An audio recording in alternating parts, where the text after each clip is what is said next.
দাদা এনে 50 টাকা, যা দোকান থেকে বিস্কুট কিনে নিয়ে আয়। আরে 50 টাকার কোনো দরকার নেই, দোকানের থেকে ভালো কোয়ালিটির বিস্কুট তোকে বাড়িতে বানিয়ে খাওয়াচ্ছি।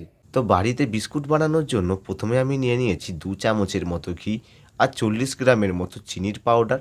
এবার ভালো করে মিশিয়ে নেব। হাফ বাটির মতো ময়দা অ্যাড করে আবারও একবার ভালো করে মিশিয়ে নেব। ছোট চামচের 1 চামচ বেকিং সোডা আর 2 চিমটির মতো নুন অ্যাড করে আবারও একবার ভালো করে মিশিয়ে নেব। আর অল্প জল অ্যাড করে ভালো করে মেখে একটা শক্ত ডো রেডি করে নেব। এবার যে ডো বানিয়েছি সেই ডো থেকে ছোট ছোট বলের মতো করে কেটে নেব। যেমন লাড্ডু পাকায় সেইভাবে লাড্ডুর মতো পাকিয়ে হাতের সাহায্যে প্রেস করে গোল আকার দিয়ে দেব।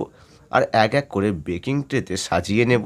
আর এইভাবে প্রত্যেকটা বিস্কুট বানিয়ে নেব। প্রতিটা বিস্কুটের উপরে ভাজা বাদাম দিয়ে এক এক করে গার্নিশিং করে নেব। এবার ওভেন ফ্রি হিট করার জন্য 180 ডিগ্রি সেলসিয়াসে 10 মিনিটের জন্য ফ্রি হিট করে নেব।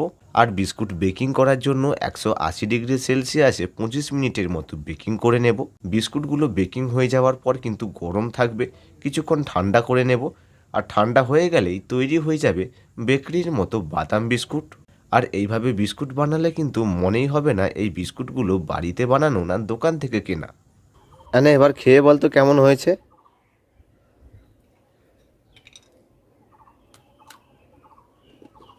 দোকানের থেকেও ভালো, একদম বেকরির মতো টেস্ট হয়েছে।